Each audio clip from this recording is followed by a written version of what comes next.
Comedy Kiladi ಖ್ಯಾತಿಯ ರಾಕೇಶ್ ಪೂಜಾರಿ ಇಹಲೋಕ ತ್ಯಜಿಸಿದ್ದಾರೆ. ಉಡುಪಿ ಮೂಲದ ಜನಪ್ರಿಯ ಕಲಾವಿದ, ಕಿರುತೆರೆ ಸಿನಿಮಾ ಲೋಕದಲ್ಲಿ ಕೂಡ ಅಪಾರ ಖ್ಯಾತಿಯನ್ನು ಗಳಿಸಿದ ರಾಕೇಶ್ ಪೂಜಾರಿ ಇಂದು ನಿಧನರಾಗಿದ್ದಾರೆ.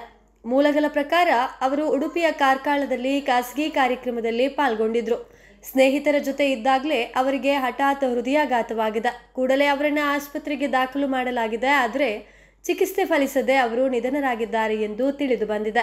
ಮೆಹಂದಿ ಕಾರ್ಯಕ್ರಮದಲ್ಲಿ ಭಾಗಿಯಾಗಿದ್ದ ವೇಳೆ ಕುಸಿದು ಬಿದ್ದು ಅವರು ಮೃತಪಟ್ಟಿದ್ದಾರೆ ಎಂದು ತಿಳಿದು ಬಂದಿದೆ. ಕನ್ನಡದ ಜನಪ್ರಿಯ ಕಾರ್ಯಕ್ರಮ ಕಾಮಿಡಿ ಕಿಲಾಡಿ 3ರ ವಿಜೇತರಾಗಿದ್ದ ಅವರು ತನ್ನ ವಿಭಿನ್ನ ಅಭಿನಯದಿಂದ ಕರುನಾಡಿನ ಮನೆಗೆದ್ದವರು. ಕಾಮಿಡಿ ಕಿಲಾಡಿ ಶೋನಲ್ಲಿ ಅವರಿಗೆ ಅಪಾರ ಜನಪ್ರಿಯತೆ ಕೂಡ ಸಿಕ್ಕಿತ್ತು. ರಾಕೇಶ್ ಅವರು ತಮ್ಮ ನಟನಾ ಪಯಣ ಆರಂಭಿಸಿದ್ದು ಚೈತನ್ಯ ಕಲಾವಿದರು ನಾಟಕ ತಂಡದ ಮೂಲಕ. ಬಳಿಕ 2014ರಲ್ಲಿ ಖಾಸಗಿ ಚಾನೆಲ್ನಲ್ಲಿ ಕಡ್ಲೆ ಬಜಲಿ ಎಂಬ ತುಳು ರಿಯಾಲಿಟಿ ಶೋ ಮೂಲಕ ಅನೇಕ ಜನರ ಮನ ಗೆದ್ದಿದ್ರು. ನಂತರ ಹಲವು ಸಿನಿಮಾಗಳಿಗೆ ಆಡಿಷನ್ ಅನ್ನು ಕೂಡ ನೀಡಿದ್ರು. ಸುಮಾರು 150 ಆಡಿಷನ್ ನೀಡಿದ್ದ ರಾಕೇಶ್ ಪೂಜಾರಿ 2018ರಲ್ಲಿ Zee Kannada comedy Khiladigalu season 2 ಶೋಗೆ ಸೆಲೆಕ್ಟ್ ಆಗಿದ್ರು.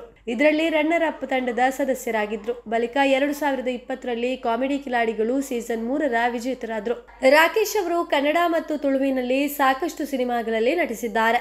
ರಾಕೇಶ್ ಕನ್ನಡದಲ್ಲಿ ಪೈಲ್ವಾನ್, ಇದು ಎಂತ ಲೋಕವಯ್ಯ ಚಿತ್ರಗಳಲ್ಲಿ ನಟಿಸಿದ್ದಾರೆ. ತುಳು ಭಾಷೆಯ ಪೆಟ್ ಕಮ್ಮಿ, ಅಮ್ಮೇರ್ ಪೊಲೀಸ್, ಪೆಮ್ಮನ್ನೆ ದಿ ಗ್ರೇಟ್, ಒಮಿಲ್, ಇಲ್ಲೊಕ್ಕೇಲ್ ಸೇರಿದಂತೆ ಹಲವು ಸಿನಿಮಾಗಳಿಗೆ ಬಣ್ಣ ಹಚ್ಚಿದ್ರು.